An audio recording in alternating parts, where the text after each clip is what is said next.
Welcome to this Claude Code video. Today I want to talk about an exciting new integration with Claude Code.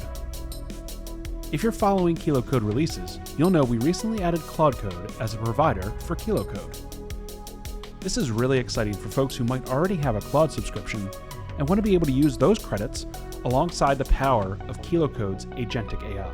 In the most meta of ways, let's see how to configure the Claude Code provider and ask it to add its own documentation to the Claude Code docs. To do this, go to Settings, add a new configuration profile, and then select Claude Code as the API provider and click Save. Now, with that provider selected, when we send a request to Claude Code, it will route it through the Claude Code CLI. This makes Claude Code a fantastic GUI to pair with Claude Code's excellent API. And it allows you to take full advantage of your Claude Code subscription, all without changing the IDE you use and keeping you inside VS Code. Give it a try today. To learn more, visit claudecode.ai.